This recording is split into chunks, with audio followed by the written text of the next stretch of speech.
You don't typically take the elevator at work. You only have to go up a few floors, and you suppose for a moment that you could take the stairs. But you overdid it at the gym yesterday, and you head to the elevators with your sore muscles giving thanks. Just as your hand reaches for the button, but before you can touch it, the doors open. There's no one inside. Now, where you work isn't a fancy new building, not a place with fancy new elevators with fancy new motion sensors. This is an old building, and an old, practically decrepit elevator. The bathrooms don't even have hand dryers, for God's sake. The first thing that comes to your mind is an uneasy thought of, well, this is how I die. Likely this will be followed by some nervous laughter. However, all will go well. You'll step inside and the obviously haunted elevator will deposit you right at your floor. No blinking lights with little girls appearing from nowhere.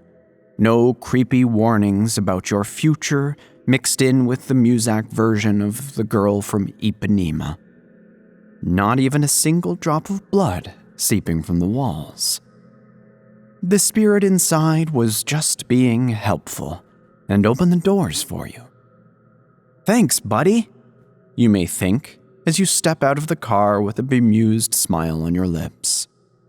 You'll feel an odd sense of relief that you can't really explain. I'd hold off on that if I were you. And, very thankfully, I am not. Maybe wait until the day is done and enough has happened. Shuffling papers, getting coffee, and talking to that woman from accounts receivable, that you've forgotten all about that odd little event in your otherwise boring day.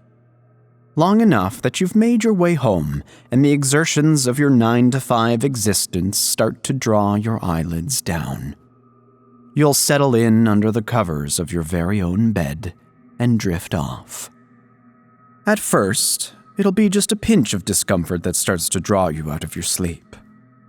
You'll shift and find that your bed has become hard and uncomfortable.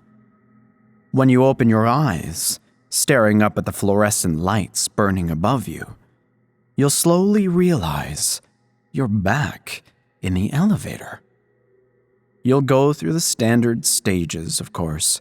You'll deny it at first, even as you punch the button for the lobby, then your office, then any floor at all. The car won't move an inch. The doors remain closed. You'll grow angry as you pace your small little space, pressing the emergency button and trying the intercom, over which only static will be heard. You will jump up and down in the car, trying to be seen on the cameras and screaming loud enough for, you hope, for some passing security guard to hear you. No one is coming. You're not scared, not anymore. Your hands still ache from when the panic overwhelmed you some time ago, and you bashed your hands against the door in some primal attempt to get it to give up and let you out. No, by now you just settle in, trying to make yourself comfortable on the thin industrial green carpet that covers the 6.5 feet from one wall to the other. And with a growing horror, you try not to notice the time. Is it an hour you've been in there? Or is it 2? Did you sleep? And if so, when you woke, how long were you out? Days. It must be days by then. Pass. You're hungry, thirsty beyond any previous understanding of the word, and your quiet little space is filled with the reeking odor of your own body's filth. You close your eyes again, hoping you can escape for some time from this place behind your own eyes.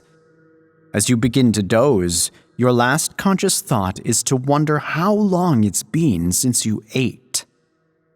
Maybe it's been too long, and this time you just won't have the energy to wake up again. Maybe it's for the best. You'll find yourself back in your own bed then, You won't believe it right away, denying it as some trick of your own desperate mind. But remembering that you have a bottle of ice-cold water in your fridge shoves all that thinking into one dark corner of your mind. In your own kitchen, you'll fall to your knees and retch the water you've gulped down across the greenish linoleum floor that reminds you a little too much of the elevator's carpeting. You'll weep with relief at being home. Again, this is premature. You go to your job the next day, and you do not use the elevator. Your co-workers notice that you've obviously had a rough night, but make no comment regarding it. Papers are shuffled, coffee is gotten. You want to sleep so badly, but you do not dare. The woman from accounts receivable notices somewhere in the back of her mind that you haven't stopped by today to make small talk.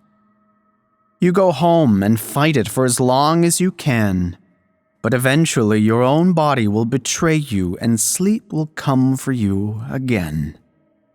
Your eyes will flutter open and you'll be rewarded with the sight and hum of fluorescent lights and pale, puke-green carpeting. Welcome back. This will go on for a while. You won't even work at that job anymore, having quit and fled as far from that office building as you could. It seems to make no difference. Each time your stay in the car will get a little longer, until that time comes when you close your eyes, hoping that sleep will provide just a moment of respite. And you find yourself still in the elevator car. All because you accepted the invitation and stepped through the door opened for you, instead of taking the stairs.